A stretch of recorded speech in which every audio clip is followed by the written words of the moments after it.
viewers, and welcome to another chapter of reading. Before I begin, I would like to address that, yes, I have watched the documentary My Mom Jayne, and I cannot recommend it enough.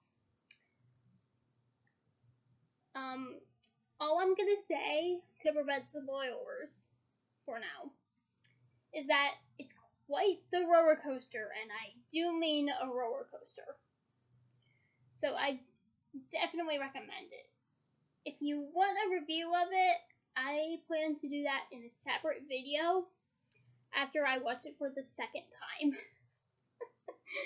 The reason is because I didn't think to really write down my thoughts when I was watching it for the first time. I was too engaged and engrossed in the story that Mariska Hargitay has told, and it's just such an emotional roller coaster, and I cannot recommend it enough. So I definitely recommend you check it out if you're into those things. And even if you're not, check it out anyway. It is just chef kiss, Mariska. But onto what you came here for. So let's begin, shall we? Chapter 16. A Very Frosty Christmas. And disclaimer, it's not Christmas yet. You're gonna have to wait until December.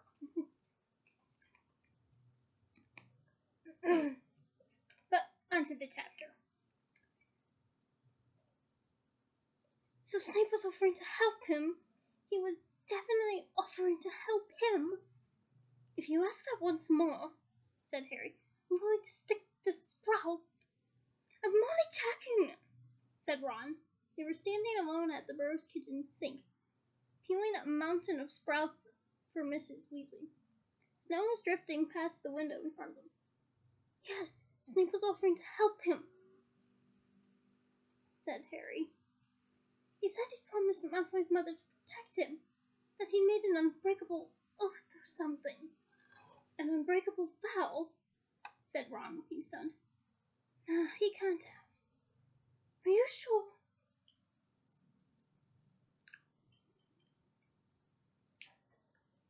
Yes, I'm sure, said Harry. Why? What does it mean? Well, you can't break an unbreakable vow. I've worked that much out for myself, funnily enough. What happens if you break it then? You die, said Ron simply. Fred and George tried to get me to make one when I was about 5. I nearly did too. I was holding hands with Fred and everything when Dad found us. He went mental, said Ron with a reminiscing gleam in his eyes. Only time I've ever seen Dad as angry as Mum. Fred reckons his left buttock has never been the same since. Yeah, well, passing over Fred's left buttock.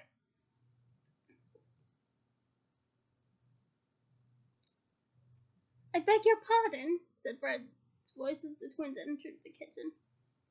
Ah, George, look at this. They're using knives and everything. Bless them. I'll be 17 in 2 and a bit months' time, said Ron grumpily, and then I'll be able to do it by magic.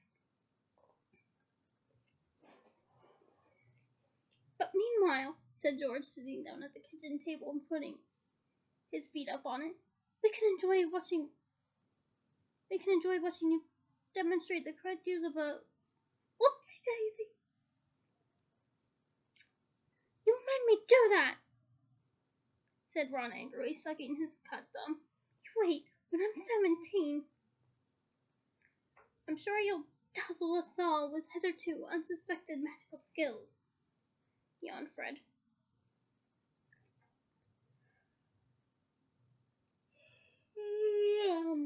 Yep, there it was.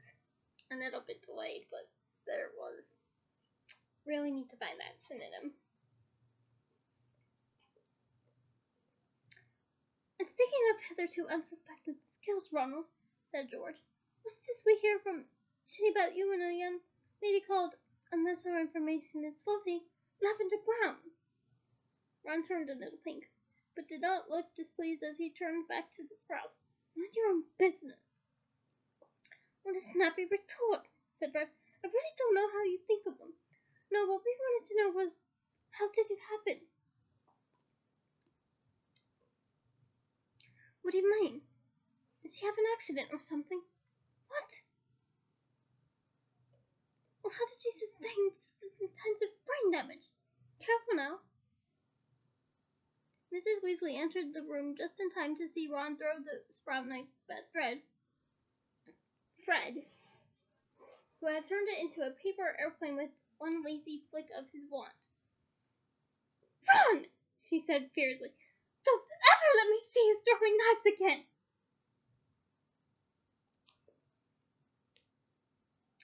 I won't, said Ron. Let you see, he added under his breath as he turned back to the Sprout Mountain. Fred, George, I'm sorry, dears, but Amos is arriving tonight, so Bill will have to squeeze in with you two.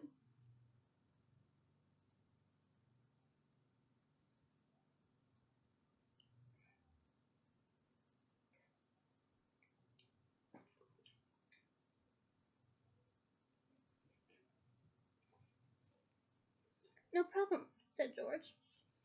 Then as Charlie isn't coming home, that just leaves Harry and Ron in the attic, and if Fleur shares with Ginny, that'll make Ginny's Christmas, muttered Fred. Everyone should be comfortable. Well, they'll have a bed anyway. Wrong voice. Sorry.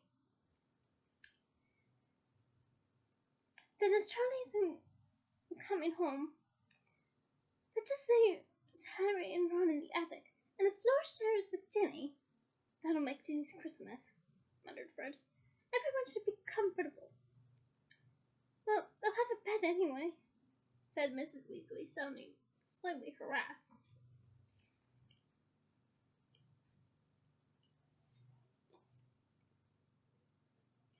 Percy definitely not showing his ugly face then, asked Fred. Mrs. Weasley turned away before she answered.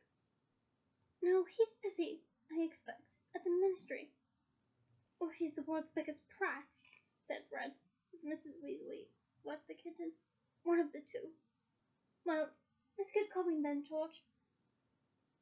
What are you two up to? Asked Ron. Can't you help us with these sprouts? You could just use your wand and then we'll be free too. Excuse me.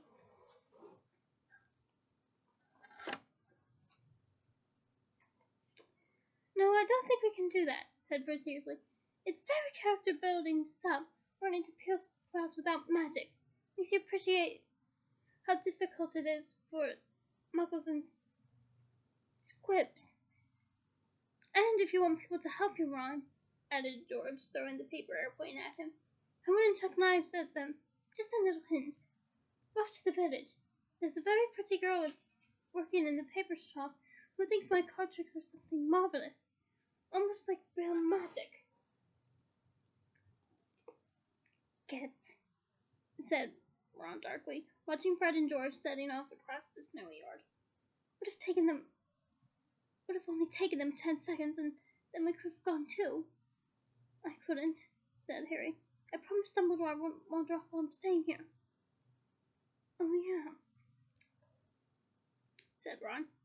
He peeled a few more sprouts and then said, Are you going to tell Dumbledore what you heard Snape and Malfoy saying to each other? Yep, said Harry. I'm going to tell anyone who can put a stop to it. And Dumbledore's top of the list. I'm going to have another word with your dad, too. Pity you didn't hear what Malfoy's actually doing, though. I couldn't have done, could I? That was the whole point. He was refusing to tell Snape.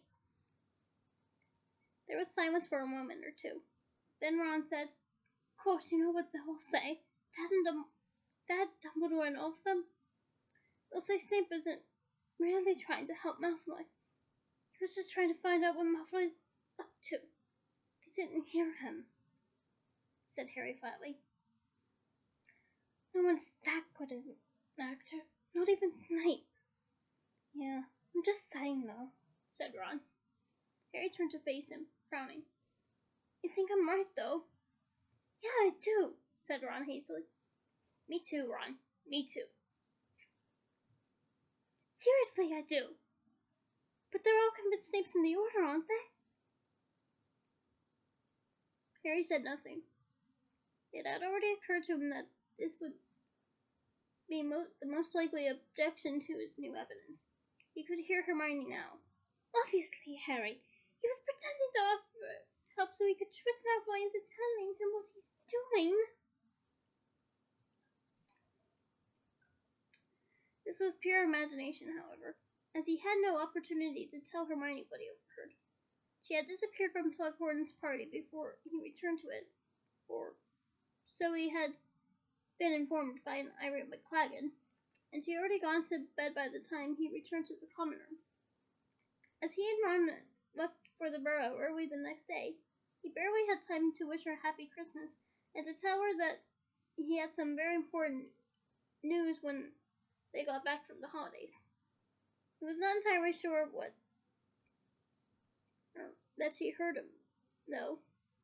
Ron and Lavender had been saying a thoroughly non-verbal goodbye just behind him at the time. Still, even Hermione would not be able to deny one thing. Malfoy was definitely up to something, and Snape knew it. So here he felt fully justified in saying, "I told you so," which he had done several times to Ron already. Harry did not get the chance to speak to Mr. Weasley, who was working very long hours at the Ministry, until Christmas Eve night. The Weasleys and their decorated guests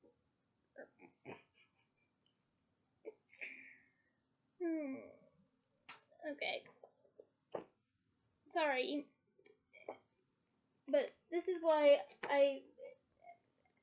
you can't really blame me for, like, putting the word in between there.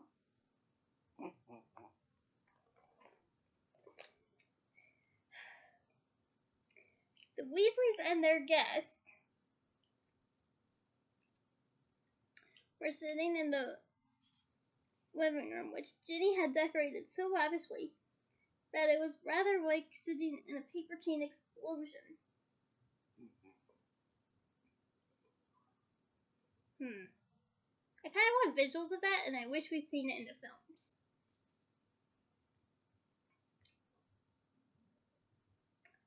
Fred, George, Harry, and Ron were the only ones who knew that the angel on top of the tree was actually a garden gnome that had bitten Fred on the ankle as he pulled up carrots for Christmas dinner. Stupefied, painted gold, stuffed into a miniature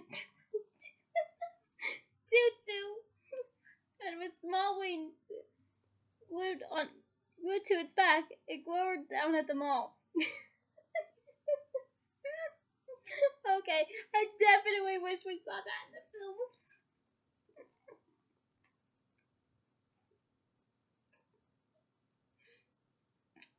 The ugliest angel Harry had ever seen, with a large bald head like a potato and rather hairy feet. I still wish we saw that in the films. That would be like, that was good. They were all supposed to be listening to a Christmas broadcast by Mrs. Weasley's favorite singer, Celestina Warbeck, whose voice was warbling out of the large wooden wireless set. Fleur, who seemed to find Celestina very dull, was talking so loudly in the corner. Sorry. I chose new frames a couple of days ago, and they're not coming until the following week. So I'm making do with my current ones for you guys, but it's just like I'm just like waiting for my new frames to come in. And in case you're wondering, this is what they're gonna look like. I'm showing you guys a little sneak peek. But yeah, once they come in, I'll be able to read better for you guys. Until then, make do with these ones. Now where was I? Oh yes, the corner, not corridor. The scowling Mrs. Weasley kept pointing her wand at the volume control so that Celestina grew louder and louder. Under cover of a particularly jazzy number called "A Cauldron Full of Hot Strong Love," Fred and George started a game of exploding snap with Ginny. Ron kept shooting Bill and Fleur covert rooks, as though hoping to pick up tips. Meanwhile, Remus Lupin, who was thinner and more ragged-looking than ever, was sitting beside the fire, staring into its depths as though he could not hear Celestina's voice. "Oh, come and stir my cauldron, and if you do it right, I'll boil you up some hot strong love to keep you warm tonight."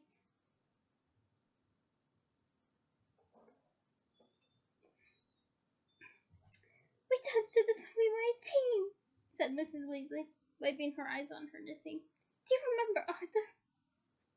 "Humph," said Mrs. Weasley, whose head had been nodding over the satsuma he was peeling. "Oh, yes. Marvelous tune." With an effort, he sat up a little straighter and looked round at Harry, who was sitting next to him.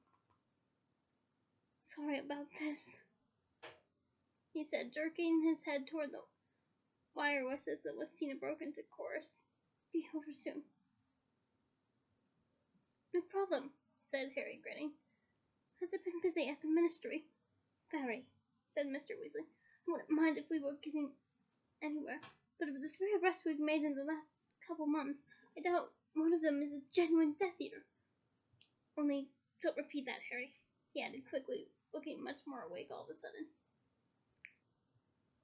"They're not still holding Stan Shunpike, are they?" asked Harry. "I'm afraid so," said Mr. Weasley. "I know Dumbledore's tried appealing directly to Scrimgeour about the stand.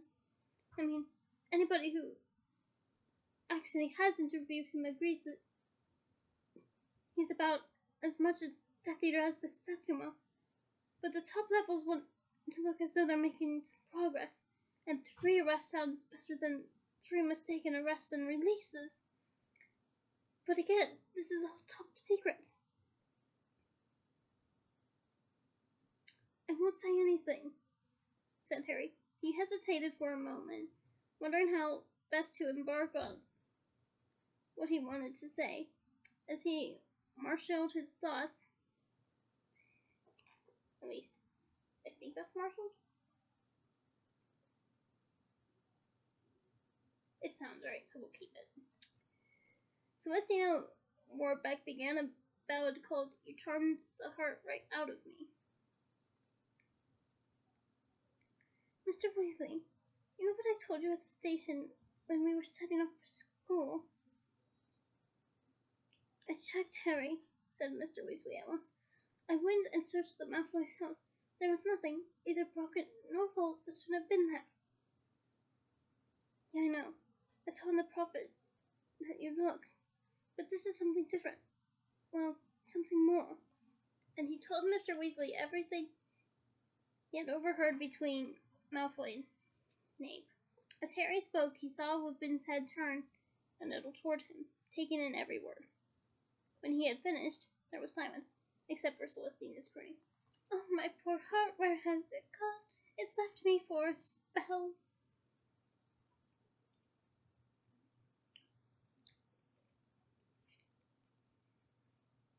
"Has it occurred to you, Harry," said Mr. Weasley, "that Snape was simply pretending to offer help so that he could find out what Malfoy is up to?" said Harry quickly. "Yeah, I thought you'd say that. But how do we know?" "It isn't our business to know," said Lupin unexpectedly. He had turned his back on the fire now and faced Harry across Mr. Weasley. "It's Dumbledore's business. Dumbledore trusts Severus, and that ought to be good enough for all of us." "But," said Harry, just say Dumbledore was wrong about Snape." "People have said it many times. It comes down to whether or not you trust Dumbledore's judgment. I do, therefore I trust Severus." "But Dumbledore can make mistakes," argued Harry. "He says it himself. And you," he looked Lupin straight in the eye, "do you honestly like Snape?" "I neither like nor dislike Severus," said Lupin. "No, Harry, I am speaking the truth. he added, as Harry pulled a skeptical expression. We shall never be bosom friends, perhaps, after all that happened between James, Sirius, and Severus. There is too much bitterness there, but I do not forget that during the year I taught at Hogwarts, Severus made the wolfsbane potion for me every month. Made it perfectly, so that I did not have to suffer as I usually do at a full moon. But he accidentally let it slip that you were a werewolf, so you had to leave, said Harry angrily. Lupin shrugged. The news would have leaked out anyway. We both know he wanted my job, but he could have wreaked much worse damage on me by tampering with the potion. He kept me healthy.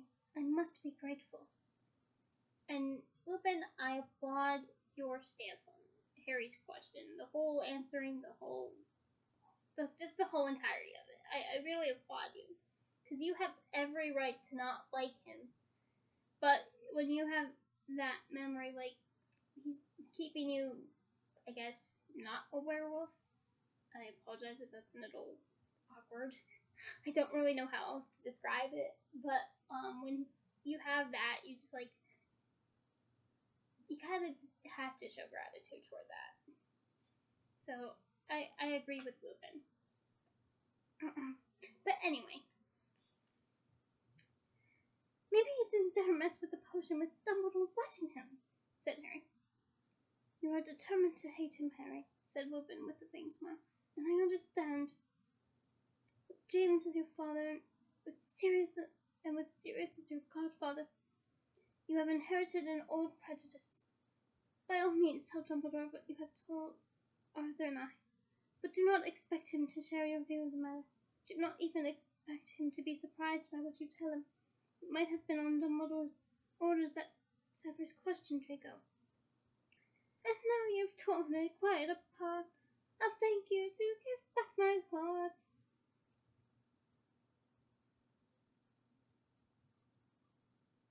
Celestina ended her song on a very long, high-pitched note, and wound up applause issued out of the wireless, which Mrs. Weasley joined in enthusiastically. It's over, said Fleur loudly. Thank goodness. Wasn't wonderful. Shall we have a nightcap then? Asked Mr. Weasley loudly, leaping to his feet. Who wants eggnog? I do. It may not be Christmas yet, but I want eggnog. What if we had the stuff to make it? Now that I wonder about that. If we do, I'm definitely making a batch after this.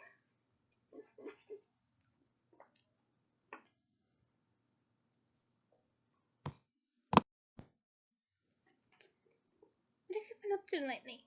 Harry asked Lupin, as Mr. Weasley bustled off to fetch the eggnog, and everybody else stretched and broke into conversation.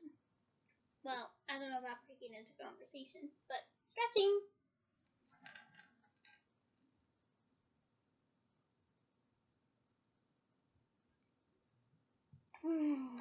Feels good to stretch, doesn't it?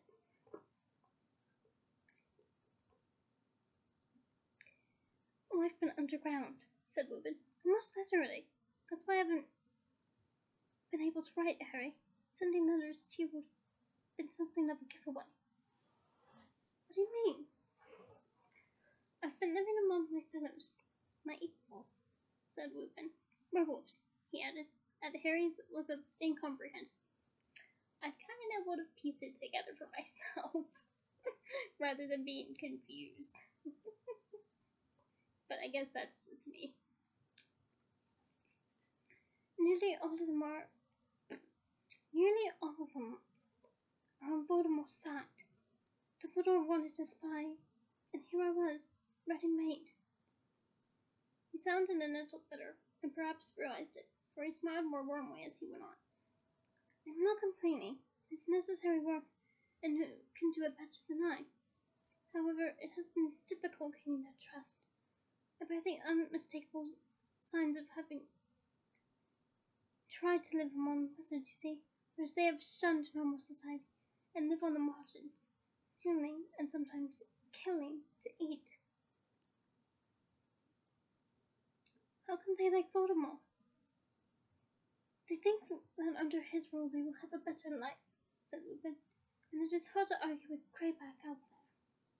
Who's Greyback? You haven't heard of him? Lupin's hands closed convulsively in his lap. Fenrir Greyback is perhaps the most savage werewolf alive today. He regards it as his mission in life to fight and to contaminate as many people as possible. He must have created enough werewolves to overcome his wizards. Voldemort has promised him prey in return for his services. Greyback specializes in children. Fight them young, he says, and raise them away from their parents. Raise them to hate normal wizards. Voldemort has threatened to unleash him upon people's sons and daughters. It is a threat that usually produces good results. Lupin paused and then said, "It was Greyback who bit me." "What?" said Harry, astonished. When you were a kid, you mean?" "Yes, my father had offended him. I did not know for a very long time the identity of the werewolf who had attacked me. I even felt pity for him, thinking that he had no control, by knowing then how it felt to transform. But Greyback is not like that. At the full moon, he positions himself close to his victims, ensuring that he is near enough to strike. He plans it all. And this is the man Voldemort is using to marshal the werewolves. I cannot pretend that my particular brand of recent arguments making much headway against Greyback's assistance, that we werewolves deserve blood, that we ought to revenge ourselves on normal people." "But you are normal," said Harry fiercely. "You've just got a problem." Lupin burst out laughing. "Sometimes you remind me a lot of James. He called it my very little problem in company. Many people were under the impression that I owned a badly behaved rabbit." "Probably for the better, Lupin. Probably for the better." He accepted a glass of eggnog from Mr. Weasley with a word of thanks, looking slightly more cheerful. Harry, meanwhile, felt a rush of excitement. This last mention of his father had reminded him that there was something he had been looking forward to asking Lupin. "Have you ever heard of someone called the Half-Blood Prince?" "The Half-Blood what?" "Prince," said Harry, watching him closely for signs of recognition.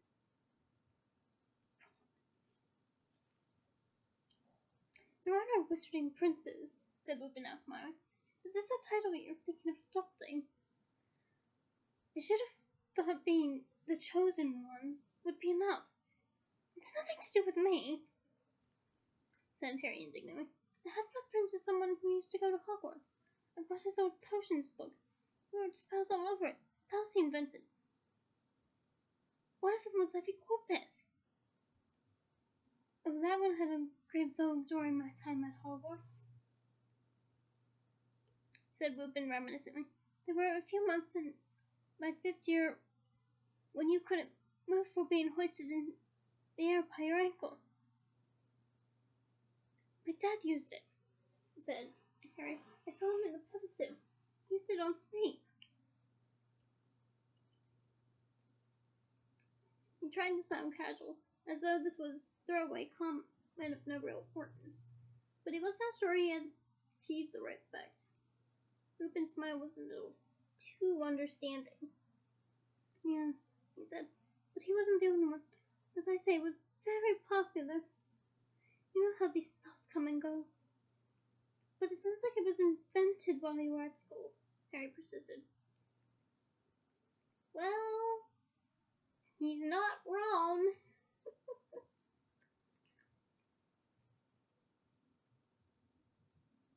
"Not necessarily," said Lupin. "Jinxes go in and out of fashion like everything else." He looked into Harry's face and then said quietly, "James was a pureblood, Harry, and I promise you, never asked us to call him Prince." Abandoning pretense, Harry said, "If it wasn't serious, or you?"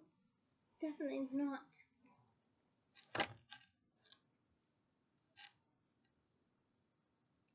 "Oh," said Harry, stared into the fire. "I just don't Well, except for me, I don't know in potions classes the prince has. How old is this book, Harry? I don't know. I never checked. Well, perhaps that will give you some clue as to when the prince was at Hogwarts, said Lupin. Shortly after this, Fleur decided to imitate Celestina singing A Cauldron Full of Hot Strong Love, which was taken by everyone once they had glimpsed Mrs. Weasley's expression to be the cue to go to bed. I don't think it was very good. Or, at least in Mrs. Weasley's opinion. Because we never really hear Clemence Posey singing this, and I really do wish we had seen her in the films more too, I imagine she would have brought it to life nicely.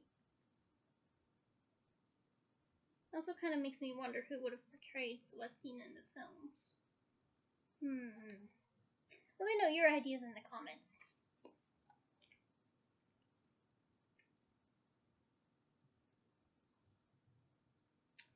Harry and Ron climbed all the way up to Ron's attic bedroom, where a camp bed had been added for Harry. Ron fell asleep almost immediately, but Harry delved into his trunk and pulled out his copy of Advanced Potion Making before getting into bed.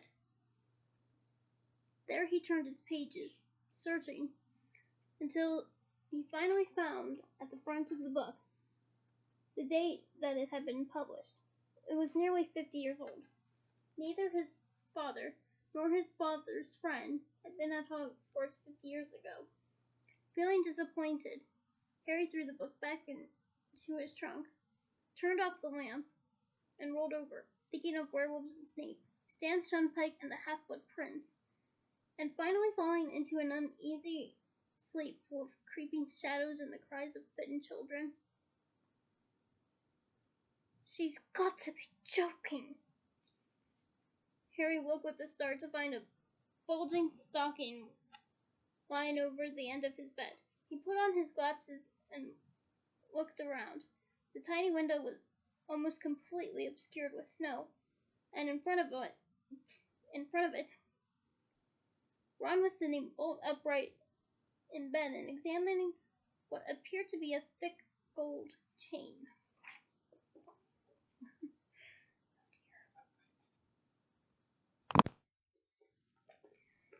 What's that? Asked Harry. It's from Lavender, said Ron, sounding revolted. She can't honestly think I'd wear it. Harry looked more closely and let out a shout of laughter. Dangling from the chain in large gold letters were the words, My Sweetheart.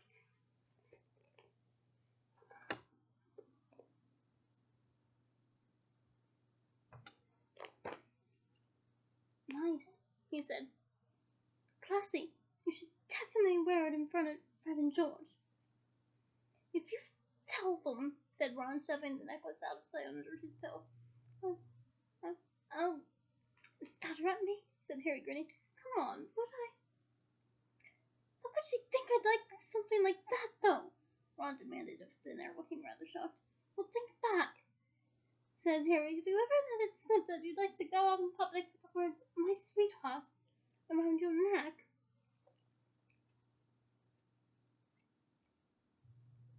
You really don't talk much, said Ron. It's mainly snooping, said Harry. Well, yeah, said Ron. He hesitated for a moment, then said, Is your mind really going out with the Clagon? I don't know, said Harry. They were at Slughorn's party together, but I don't think it went that well. Ron looked slightly more cheerful as he delved deeper into his stocking. Harry's presents included a sweater with a large golden snitch worked onto the front, handed by Mrs. Weasley, a large box of Wizard Weez's products from the twins, and a slightly damp, moldy smelling package that came with a label reading, To Master from Creature.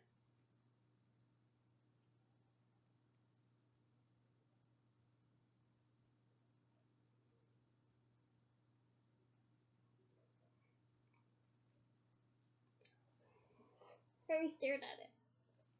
"Do you reckon this is safe to open?" he asked. "Can't be anything dangerous. On our mouths still being searched at the ministry," replied Ron, though he was eyeing the parcel suspiciously. "I didn't think of giving Creature anything. Do people usually give their house elves Christmas presents?" asked Harry, prodding the parcel cautiously. "Hermione would, and I would too," said Ron. "But let's wait and see what it is before you start feeling guilty." A moment later, Harry had given a loud yell and leapt out of his camp bed. The package contained a large number of maggots. "Ugh." "Nice," said Ron, roaring with laughter. "Very thoughtful." "I'd rather have them than that necklace," said Harry, which sobered Ron up at once. Everybody was wearing new sweaters when they all sat down for Christmas lunch. Everyone except for one, whom it appeared Mrs. Weasley had not wanted to waste one, and Mrs. Weasley herself, who was sporting a brand new midnight blue witch's hat, glittering with what looked like tiny star-like diamonds. Ooh, that. Can this hat become real? Because I want it. Any chance you plan on sending it my way, Molly? I would really appreciate that. And I also wish we saw it in the films. Like, that would be so beautiful. But moving on, before I get starstruck further. And a spectacular golden necklace. "Fred and George gave them to me. Aren't they beautiful? Well, we find we appreciate you more and more, Mom, now that we're washing our own socks," said George, waving an airy hand. "Parsnip string, miss?" "Harry, you've got a maggot in your hair," said Ginny cheerfully, leaning across the table to pick it out. Harry felt goosebumps erupt his neck that had nothing to do with the maggot.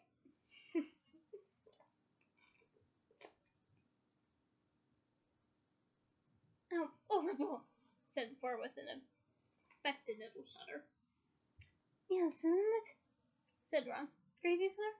In his eagerness to help her, he knocked the gravy boat flying. Bill waved his wand and the gravy soared up in the air and returned meekly to the boat. "You were as bad as the Tonks," said Fleur to Ron, when she had finished kissing Bill in thanks. "She was always knocking." "I invited dear Tonks to come along today," said Mrs. Weasley, setting down the carrots with unnecessary force and glaring at Fleur. "But she wouldn't come. Have you spoken to her lately, Miss?" "No, I haven't been in contact with anybody very much," said Lupin. "But Tonks has got her own family to go to, hasn't she?" Said Mrs. Weasley. "Maybe. I got the impression she was planning to spend Christmas alone, actually." Aww. No one should spend Christmas alone. He gave Lupin an annoyed look, as though it was all his fault she was getting Fleur for a daughter-in-law instead of Tonks. But Harry, glancing across at Fleur, who was now feeding Bill bits of turkey off her own fork, thought that Mrs. Weasley was fighting a long-lost battle.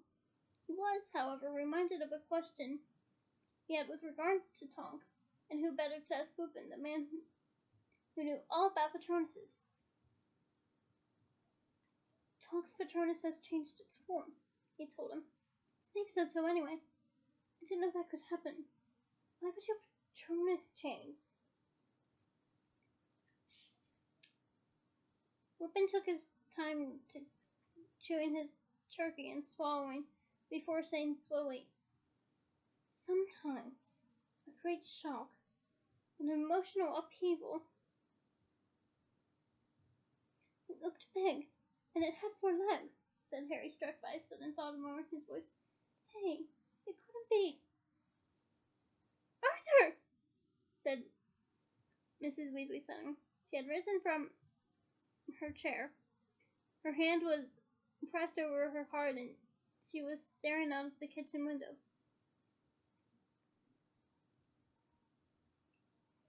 Arthur, it's Percy! What? Mr. Weasley looked around. Everybody looked quickly at the window. Ginny stood up for a better look. Sure enough, there was Percy Weasley, striding across the snowy yard, his horn-rimmed glasses glinting in the sunlight. He was not, however, alone.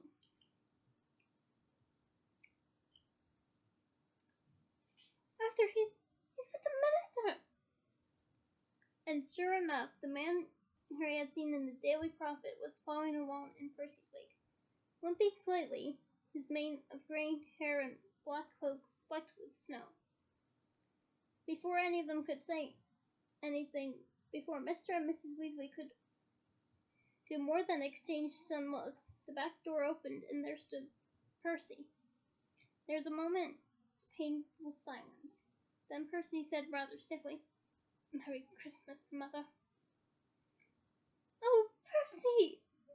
said Mrs. Weasley, and she threw herself into his arms. Rufus Grimdor paused in the doorway, leaning on his walking stick and smiling as he observed this affecting scene. "You must forgive this intrusion," he said when Mrs. Weasley looked around at him, beaming and wiping her eyes. "Percy and I were in the vicinity, working, you know, and he couldn't resist dropping in and seeing you all." But Percy showed no sign of wanting to greet any of the rest of the family. He stood, poker straight and awkward looking,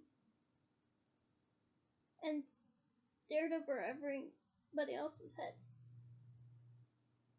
Mrs. Weasley, Fred, and George were all observing him, stony-faced.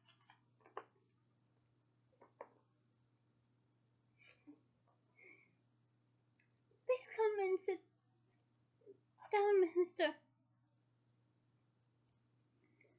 fluttered Mrs. Weasley, straightening her hat. "Have a little turkey or some pudding. No, my dear Molly," said Scrimgeour. Harry guessed that he had checked her name with Percy before they entered the house. "I don't want to intrude. Wouldn't be here at all if Percy hadn't wanted to see you all so badly." "Oh, Percy," said Mrs. Weasley tearfully, reaching up to kiss him. "Well, we've only looked in for 5 minutes, so have a stroll around the yard while you catch up with Percy." No, I assure you I don't want to butt in. Well, if anybody cares to show me your charming garden, now that young man's finished, why doesn't he take a stroll with me?" The atmosphere around the table changed perceptibly. Everybody looked from Scrimgeour to Harry. Nobody seemed to find Scrimgeour's pretense that he did not know Harry's name convincing, or find it natural that he should be chosen to accompany the minister around the garden when Ginny, Fleur, and George also had clean plates. "Yeah, all right," said Harry into the silence. He was not bold, for all Scrimgeour's talk that they had just been in the area, that Percy wanted to look up his family. This must be the real reason they had come, so that Scrimgeour could speak to Harry alone. "It's fine," he said quietly as he passed Lupin, who had half risen from his chair. "Fine," he added, as Mr. Weasley opened his mouth to speak. "Wonderful," said Scrimgeour, standing back to let Harry pass through the door ahead of him. "We'll just take a turn around the garden, and Percy and I will be off. Carry on, everyone." Harry walked across the yard toward the Weasley's overgrown, snow-covered garden, Scrimgeour limping slightly at his side. He had, Harry knew, been head of the War Office. He looked tough and battle-scarred, very different from portly Fudge in his bowler hat. "Charming," said Scrimgeour, stopping at the garden fence and looking out over the snowy lawn and the indistinguishable plants. "Charming." Harry said nothing. He could tell that Scrimgeour was watching him. I've wanted to meet you for a very long time, said Scrimgeour, after a few moments. Did you know that? No, said Harry truthfully. Oh, yes, for a very long time. But Dumbledore has been very protective of you, said Scrimgeour. Natural, of course, natural, after what you've been through. Especially what happened at the Ministry. He waited for Harry to say something, but Harry did not oblige, so he went on. I have been hoping for an occasion to talk to you ever since I gained office. But Dumbledore has, most understandably, as I say, prevented this.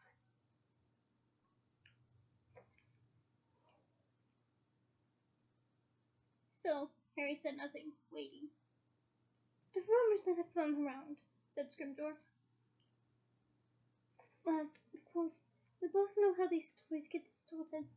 All these whispers of a prophecy, of you being the chosen one. They were getting near it now, Harry thought. The reason Scrimgeour was here.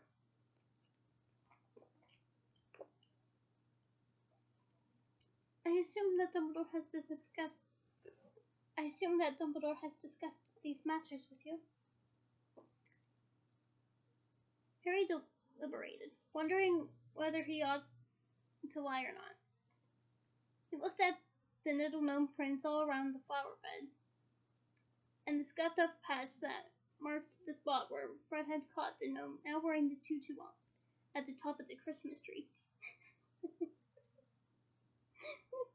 I still wish we saw that in the films. That was that's just perfect. Finally, he decided on the truth. Or a bit of it. Yeah, we've discussed it. Have you, said Scrimgeour. Harry could see, out of the corner of his eye, Scrimgeour squinting at him. So he pretended to be very interested in a gnome that had just poked its head out from underneath a frozen rhododendron? That sounds about right. We'll go with that. And what has Dumbledore told you, Harry? Sorry, but that's between us, said Harry. He kept his voice as pleasant as he could, and Scrimgeour's tone, too, was light and friendly as he said, Oh, of course, if it's a question of confidences, I really won't want you to divulge. Oh, no. And in any case, does it really matter whether you are the chosen one or not?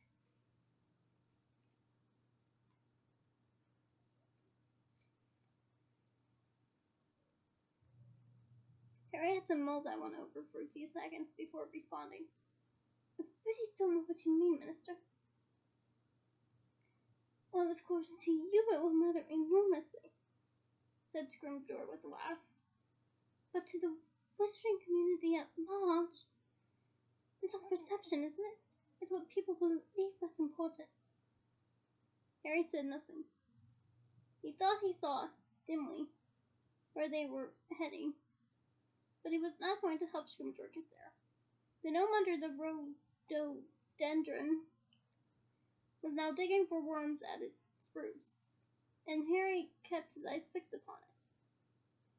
People believe you are the chosen one, you see, said Scrimgeour. They think you're quite the hero, which, of course, you are, Harry, chosen or not. How many times have you faced he who must not be named now? Let's see, there was the time with Burrow, there was Tom Riddle,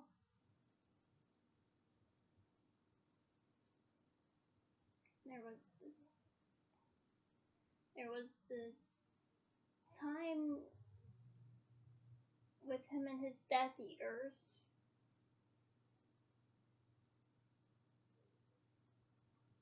There was the time at the Ministry. So far, I'm counting 4. So, to answer that question, 4.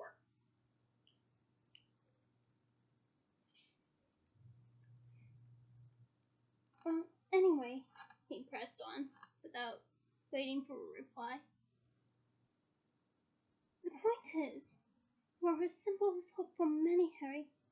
The idea that there is somebody out there who might be able, who might not even be destined to destroy he who must not be named. Well, naturally it gives people a lift. And I can't help but feel that once you realize this, you might consider it, well, almost a duty to stand alongside the ministry and give everyone a boost. The gnome had just managed to get a hold of a worm. It was now tugging very hard on it, trying to get it out of the frozen ground. Harry was silent so long that Scrimgeour said, looking from Harry to the gnome, "Funny little chaps, aren't they? But what say you, Harry?" "I don't exactly understand what you want," said Harry slowly. "Stand alongside the ministry? What does that mean?" "Oh, well, nothing at all onerous, I assure you," said Scrimgeour. "If you were to be seen popping in and out of the ministry from time to time, for instance, that would give the right impression. And of course, while you were there, you would have ample opportunities to speak with Gwaine Roberts, my successor as head of the War Office. Dolores Umbridge has told me that you cherish an ambition to become an Auror. Well, that could be arranged very easily." Harry felt anger bubbling in the pit of his stomach. So, Dolores Umbridge was still at the ministry, was she? "So basically," he said as though he wanted to clarify a few points, "you'd like to give the impression that I'm working for the ministry?" Foreshadowing. It's literal foreshadowing, considering his future.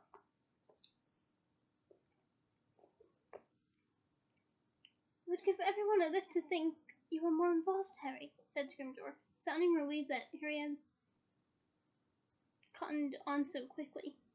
"The chosen one, you know, it's all about giving people hope, the feeling that exciting things are happening."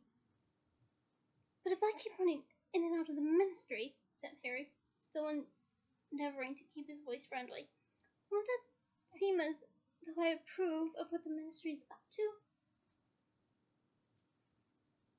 "Well," said Scrimgeour, frowning slightly, "well, yes, that's partly why we'd like—" "No, I don't think that'll work," said Harry pleasantly. "You see, I don't like some of the things the ministry's doing. Locking up Stanton Pike, for instance." Scrimgeour did not speak for a moment, but his expression hardened instantly. I would not expect you to understand," he said, and he was not as successful at keeping anger out of his voice as Harry had been. "These are dangerous times, and certain measures need to be taken. You are 16 years old. Dumbledore's a lot older than 16, and he doesn't think Stan should be in Azkaban either," said Harry. You're making Stan a scapegoat, just like you want to make me a mascot." They looked at each other, long and hard. Finally, Scrimgeour said with no pretense at warmth, "I see. You prefer, like your hero Dumbledore, to disassociate yourself from the ministry." "I don't want to be used," said Harry. And I respect that stance. I really do. It speaks a lot about your character, Harry, and I'm here for it. "Some would say it's your duty to be used by the ministry." "Yeah, and others might say it's your duty to check that people really are deadly just before you chuck them in prison," said Harry, his temper rising now. "You're doing what Barty Crouch did. You never get it right, you people, do you? Either we've got Fudge pretending everything's lovely while people get murdered right under his nose, or we got you chucking the wrong people into jail and trying to pretend you've got the chosen one working for you."